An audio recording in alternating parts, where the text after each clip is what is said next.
আপনি তো আজকের এই যুব সম্মেলনের সভাপতি মনোনীত হয়েছে, সেক্ষেত্রে আপনার যারা কর্মী রয়েছেন এবং যারা আমাদের সমর্থক রয়েছেন, দিনী ভাই রয়েছেন, তাদের উদ্দেশ্যে কী বলবেন? আসসালামু আলাইকুম ওয়া রাহমাতুল্লাহ। আমি জালালউদ্দিন খলিল, বিগত সেশনের সভাপতি। আবার আজকে থানা সম্মেলন থেকেও আমাদের সভাপতি করা হয়েছে। আমরা চাই আমরা নেতৃত্ব টানোর জন্য, নেতৃত্বে কাউকে নতুনভাবে আনানোর জন্য। কিন্তু আমি এই সেশনে 6 মাসের কমিটিতে কাজ করে আলহামদুলিল্লাহ যথেষ্ট পরিমাণ কর্মী সদস্য আমি বাড়িয়েছি, সংগ্রহ করেছি।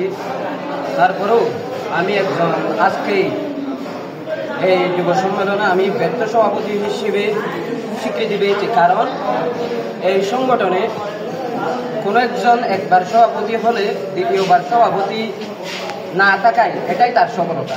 কিন্তু আমি আজকে ব্যর্থ সভাপতি, তাই আমাকে আবার দ্বিতীয়বার সভাপতি করা হয়েছে। তবু ঊর্ধ্বতন নেতৃত্ব থেকে যে সিদ্ধান্ত আসে সেটা তো আমরা মেনে নিতে অবশ্যই বাধ্য। কারণ ইসলামী আন্দোলনের সহযোগী সংগঠন ইসলামী যুব আন্দোলন চেইন অফ কমান্ড যেটা আছে এটা পুরোপুরি মেনে নিতে বাধ্য থাকে। সেই হিসেবে জেলা থেকে যে সিদ্ধান্ত এসেছে আমি এটা মেনে নিলাম আলহামদুলিল্লাহ। এবং আমার কর্মী, আমার সদস্যদের প্রতি অনুরোধ থাকবে আপনারাও যথাযথভাবে এই অর্পিত দায়িত্ব পালনের চেষ্টা করবেন।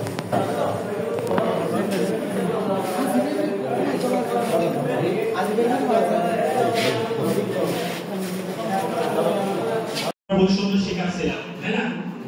পূর্ব পাকিস্তান বলা হয়, এটা পশ্চিম পাকিস্তান, ভারতের এপার ওপার। আমরা সংখ্যাগরিষ্ঠ মুসলিম, পশ্চিম পাকিস্তান পূর্ব পাকিস্তান দুটোই মুসলিম ছিলাম আমরা। কিন্তু বিভক্ত হলাম কেন?